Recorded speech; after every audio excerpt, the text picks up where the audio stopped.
સમાચાર ચોમાસાની ઋતુમાં વડોદરા શહેરમાં કોલેરા, ટાઇફોઇડ, ઝાડા ઉલટીના કેસોમાં વધારો થઈ રહ્યો છે ત્યારે વડોદરા શહેર દંતેશ્વરથી તરસાલી વિસ્તારમાં ઊભા રહેતી પાણીપુરીની લારીઓ પર આરોગ્ય વિભાગ દ્વારા ચેકિંગ હાથ ધરવામાં આવ્યું હતું, સાથે અનહાઇજેનિક મટીરીયલનો નાશ કરવામાં આવ્યો હતો।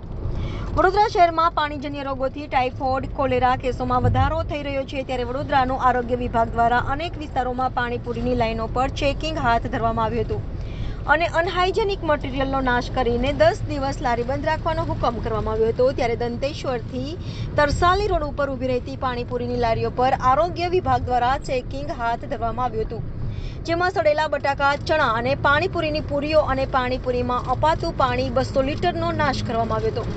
આરોગ્ય વિભાગ દ્વારા ચેકિંગ હાથ ધરવામાં આવ્યું અને સાથે અનહાઇજેનિક મટીરીયલનો નાશ કરવામાં આવ્યો હતો અને 10 દિવસ વેપાર બંધ કરવાની સૂચના આપવામાં આવી હતી અને આરોગ્ય વિભાગ દ્વારા સતત અનેક વિસ્તારોમાં ચેકિંગ હાથ ધરવામાં આવી રહ્યું છે ત્યારે આ ચેકિંગ બાદ તરત જ પાણીપુરીની લારીઓ લદાવી દેવામાં આવે છે અને આરોગ્ય વિભાગ માત્ર દેખાવો કરતી હોય તેમ લાગી રહ્યું છે। વધુમાં આરોગ્ય વિભાગના અધિકારીએ જણાવ્યું કે ચોમાસાની ઋતુ દરમિયાન અત્યારે જે રોગચાળાની પરિસ્થિતિના કારણે આપણે છેલ્લા 2 દિવસથી એના અગાઉથી પણ આપણે પાણીપુરીનું ચેકિંગ કરવામાં આવે છે।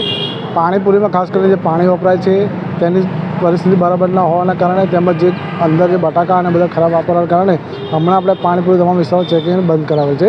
તેમાં લગભગ 200 લીટર જેટલું પાણીનું ડિસ્ટ્રોય કરેલું છે અને આજે 2 ટીમો, એક ટીમ સંગમ મહાવીર રોડ વિસ્તારમાં છે, બીજી ટીમ અત્યારે દંતેશ્વરથી તરસાલી વિસ્તાર તમામ કવર કરવામાં આવશે। દંતેશ્વર અને તરસાલી વિસ્તારમાં કેટલી દુકાનો બંધ કરવામાં? અત્યારે આપણે શરૂઆત કરી લગભગ 5 લારીનું લગભગ 201 લીટર પાણી ઢોળાયેલું છે।